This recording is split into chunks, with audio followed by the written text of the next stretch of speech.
I think you're really going to like 4.2. 4.2 is basic differentiation rules. It's the introduction to these basically shortcuts of deriving.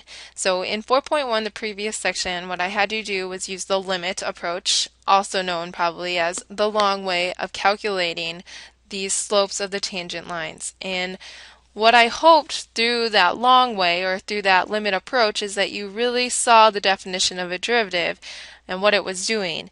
We were looking at secant lines, which would have two different points with a change in x between the two different points. So from here, this x has a certain delta x to get a certain change in x to get to this x value. So what we were looking at was the limit approach took that change in the x and it started to make it smaller and smaller until there was essentially no change in x. So you had a point right on top of the point. And that is what we would call a tangent line. It's a line that passes one point on a curve. So hopefully that long way helped you establish that. Now we're going to be looking at shortcuts to quickly derive functions. So derivative, we're going to be throwing these words around pretty frequently. So derivative is that instantaneous rate of change. It's the slope of the tangent lines. Differentiation is the process. So if I say through differentiation, find the slope of the tangent line, that's just the process you're going to be using. There's various differentiation processes, such as the limit approach. Derive, that is the act of finding. So you guys are going to be deriving and looking for derivatives. And then differentiate, to differentiate is also a verb just like derive. And differentiable, that would describe a function as being able to be derived. And this is a beautiful slide of differentiation. These are all would be the process that I used in order to find these derivatives, and you did a whole lot of these. And what I hope is that you can kind of establish a certain pattern that's happening or a certain relationship from here to here or here to here. And I know a lot of you started to see that pattern with all the problems that you did. So now here are those shortcuts and hopefully those patterns that you picked out. So all this is saying, remember this is our notation for deriving. If you are going to be deriving a certain function that happens to be a power with respect to x, so your x and your x line up, you're deriving with respect to x. What you're going to be doing then is taking the exponent of that power down as a multiplier and then reducing that power by 1. So here would be an example. If I had x to the fourth, what you could go ahead and do then is you can say the derivative of that is going to be take that 4 down as a multiplier, x, and then reduce our power by 1, so it's going to be 3. Okay. Understand if I asked you to do this the long way using that limit approach, it would be a bit tedious because you would have to,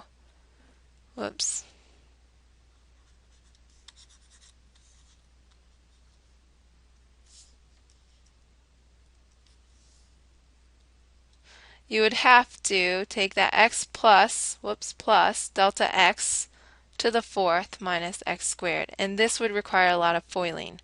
Okay, so let's look at another one. Let's look at like the power x to the first, okay, or just x. So keep in mind you could drop down that exponent and then you're going to reduce this by 1. It's going to become x to the 0. So basically that just became 1. Okay, so looking back at our previous slide, you can see how that happened. For this one, for example, you would bring down that power of 1. 1 times 4 would just be that 4, and then we would get x to the 0. Here would have been our 2 brought down. There's that 2, that original exponent, and this was reduced by 1. And you can see that going on in a couple of these other ones. All right, the constant rule. Let's look at something like this. If I asked you to derive, for example, 1's a constant, this is always just going to be equal to 0. Any constants are going to just basically drop out. And the reason being is if we looked at the function, let's look at this function y equals 1. What does that function originally look like? Well, it's a horizontal line at all y values being 1. So it's going to look something like this. If I asked you what is the slope of this linear equation, what is the rate of change? That's what I'm asking for here, right? The rate of change, the instantaneous rate of change. Well, the instantaneous rate of change at every single one of these points is always going to be 0. the rate of change is 0. Slope is 0. Alright, here's some more rules. There's the constant rule. Let's say I had something like 4x to the second, okay, and I wanted to derive that. What you can go ahead and do is pull that 4 out of there, 4 dx of x squared. And so now what you're saying is you had this constant and this function with respect to x here, and what you can do is pull that out and then just derive with respect to x. So here now we're deriving with respect to x. You would get 4 times, bring down that 2, x to the, reduce it by 1, so now we would have 8x. Alright, sum and difference rule. That's just if you have multiple x terms going on. So if you had x squared plus, let's say, 2x, and I wanted to derive that, how you could possibly look at this is just take the derivative of this first function with respect to x, or in terms of x, and let's go ahead and take the derivative of that in terms of x, and you could just appropriately use, now what we have is the power rule. Okay, and we can also appropriately use the constant rule, and so it would be 2 times, what's the derivative of just x? Well, that's going to be, if you need to do it off to the side here, bring down that 1, we would have 1 times x to the 0, so basically that's just 2 times x plus 2. Okay, so you can see that drop down, basically this dropped out. Alright, same thing if you had subtraction. Had this been subtraction, then you could go ahead and subtract all of these. Alright, rewrites may be required in some of these problems. So to remove powers from a denominator, you can always cross the line, switch the sign. One thing that I do want to just bring up, okay, and I had this last year, is the projectile motion function. The projectile motion function is when you toss something straight up in the air and you let it fall. So let's look at a problem like this. Stephen throws a ball up from his waist level at 1 meter above the ground. He throws it at the speed of 18 meters per second and means to catch it, but he misses and it falls to the ground. So let's model this. When I say model this, you could represent it in a graph. You could represent it as an equation. So the projectile motion function is merely a quadratic. So remember that from last year. Quadratic. I mean, basically, if you thought of what something being thrown up in the air and falling down, it's going to look like that, and that's our parabola. So this is what we're going to be using, but we'll know that always the acceleration of gravity is negative 9.8. The acceleration meters per second squared, and in feet it's negative 32 feet per second squared. So keep in mind that that's always going to be constant. Acceleration of gravity never changes, otherwise we'd be waking up to pretty interesting lives where, I mean, the force on us is always changing. But it's not, luckily, so we're just dealing with that. Initial velocity, you're going to get that from your problem. Initial height, you're going to get that from your problem. As soon as you know these three factors, you can calculate the exact height and position or displacement of that ball over a certain period of time. So you get height out of this equation. So let's just demonstrate what's going on. At t equals 0, he just has that ball at height of 1. That was that 1 meter above the ground, and I am doing it in meters.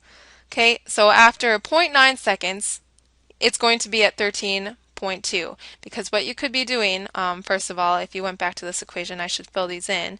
B is going to be 18, C is going to be 1. So if you, sorry. No, bad. Use this one. Okay, so we're going to use this because it's in meters. Go back up to the problem, we're all in meters. So this is going to be 18 and this is going to be 1. Use this equation if you want to and check my chart. So this is going to be my chart. So after 0.9 seconds have passed, that ball is going to be at 13.2 meters in the air. Okay, Stephen's freaking out down there. I showed this in your pre-calc class last year. So that's what it looks like. Put this on your calculator, in your graphing calculators. How fun is that? And you're going to get that in your graphing calculator. Otherwise, this is just me kind of tracking that height of the ball. So it's as we're moving across our time, also the heights are changing. So just keep that in mind. The reason why we have this is just to keep those in mind, because after you establish this 16x squared plus 18x plus 1, and you have this function, and if I were to ask what's the instantaneous velocity, know that you can find that by finding h prime of t, or in other words, deriving this. And I'm going to go ahead and give you that. This would drop down, okay, and we would get negative, negative.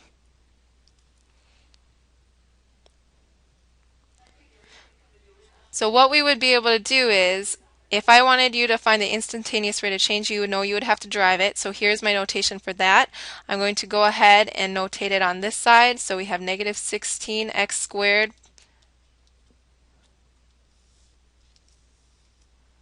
x squared plus 18x plus 1.